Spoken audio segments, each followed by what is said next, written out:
ناظرین السلام علیکم ورحمۃ اللہ وبرکاتہ۔ استقبال ہے آپ کا ہمارے یوٹیوب چینل الہند اسلامک ٹیوب پر۔ ناظرین اکرام، سٹیزن شپ امینڈمنٹ ایکٹ 2019 کی لوک سبھا اور راجیہ سبھا سے منظوری کے خلاف پورا ملک سراپا احتجاج ہے۔ آسام سے لے کر بنگال تک، دلی اور یو پی سے لے کر بہار تک، دکن سے لے کر ممبئی تک زبردست احتجاجی مظاہرے ہو رہے ہیں۔ جی ہاں ناظرین، جہاں ایک طرف جامعہ ملیہ اسلامیہ کے طلباء نے اس متنازع بل کے خلاف پورے ملک میں انقلابی روح بیدار کر دی ہے، وہیں دوسری طرف مسلمانان ہند کی سب سے پرانی اور متحرک تنظیم جمعیت علماء ہند پورے ملک میں ایک ساتھ 1200 سے زائد شہروں میں اپنے احتجاج درج کرا چکی ہے۔ جی ہاں ناظرین، اسی سلسلے میں جمعیت علماء ہند ضلع سہارنپور کی جانب سے عالمی شہرت یافتہ شہر دیوبند کی عیدگاہ میں پولیس اور انتظامیہ کی سخت سیکورٹی کے درمیان آج بھی احتجاجی مظاہرہ ہوا۔ دھرنے کے پہلے روز جمعیت علماء ہند ضلع سہارنپور کے 313 کارکنان اپنی گرفتاری دے چکے ہیں، جبکہ آج بھی 313 لوگوں نے اس سیاہ بل کے خلاف اپنی گرفتاری پیش کی۔ اس رہنماؤں نے بھی اپنی شرکت درج کروائی۔ اس موقع پر جمعیت کے قومی جنرل سیکریٹری اور سابق راجیہ سبھا ممبر مولانا محمود مدنی نے پورے ملک میں مظاہرین پر پولیس کے تشدد کی سخت مذمت کرتے ہوئے پرامن احتجاج کو قوم کا آئینی حق قرار دیا۔ مولانا مدنی نے کہا کہ جمعیت علماء ہند کسی بھی جانب سے کیے جانے والے تشدد کی حمایت نہیں کرتی، لیکن پرامن احتجاج کے خلاف پولیس نے جو رویہ اختیار کیا وہ انتہائی افسوسناک ہے۔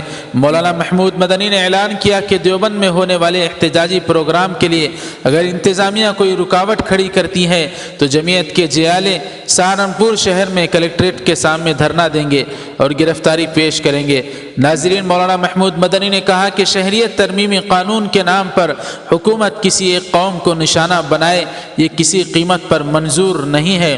انہوں نے کہا کہ NRC کو لے کر وزیر اعظم ہند اور وزیر داخلہ امت شاہ کے بیانوں میں تضاد ہے۔ دونوں ہی ملک کے عوام کے سامنے NRC پر اپنی منشا صاف نہیں ظاہر کر پا رہے ہیں۔ اتر پردیش میں ہوئے تشدد کو لے کر وزیر اعلیٰ اتر پردیش یوگی آدتیہ ناتھ کے ذریعے دیے گئے بیان پر مولانا مدنی نے کہا کہ اتر پردیش کے وزیر اعلیٰ کہتے ہیں کہ کچل دیں گے، یاد رکھیں کہ آپ کی گولیاں کم پڑ جائیں گی لیکن ہمارے سینے کم نہیں پڑیں گے۔ انہوں نے کہا کہ ظلم و تشدد ہمارے عزم و استقلال میں کمی نہیں لا سکیں گے۔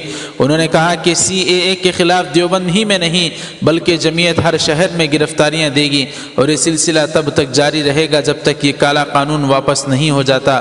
مولانا مدنی نے اعلان کیا کہ ہم ایک دن کے فرق سے روزانہ 313 افراد کی گرفتاریاں پیش کریں گے۔ اس سے قبل جمعیت علماء ضلع سہارنپور کے صدر مولانا ظہور احمد قاسمی نے اپنے خطاب میں کہا کہ جمعیت علماء کے جیالوں نے ان لوگوں سے ٹکر لی جن کی حکومت میں سورج غروب نہیں ہوتا تھا۔ ہم نے ان کے غرور اور تکبر کو خاک میں ملایا، اور ہم آج بھی ملک کو توڑنے والی ہر طرح کی طاقتوں کے خلاف اعلان جنگ کر رہے ہیں۔ تو ناظرین اکرام، یہ رہا جمعیت علماء ہند کا شہر دیوبند میں ایک زبردست احتجاج۔ پرسوں بھی ناظرین جمعیت علماء ہند نے اپنی طرف سے 313 افراد نے گرفتاریاں پیش کی تھی، اور آج 24 دسمبر 2019 بروز منگل بھی جمعیت علماء ہند نے 313 افراد کی گرفتاریاں پیش کی۔ ناظرین، اس طرح ملک ہندوستان میں زبردست احتجاجات چل رہے ہیں، اور اسی طور پر حکومت پر دباؤ بنانے کی پوری کوشش کی جا رہی ہے۔ دعا فرمائے، اللہ تعالیٰ آسانی کا معاملہ فرمائے۔ ناظرین، گزارش ہے کہ اس ویڈیو کو لائک کر کے خوب شیئر کریں، ہمارے چینل الہند اسلامک ٹیوب کو سبسکرائب فرما کر بیل کے آئیکن پر کلک کر دیں۔ السلام علیکم ورحمۃ اللہ وبرکاتہ۔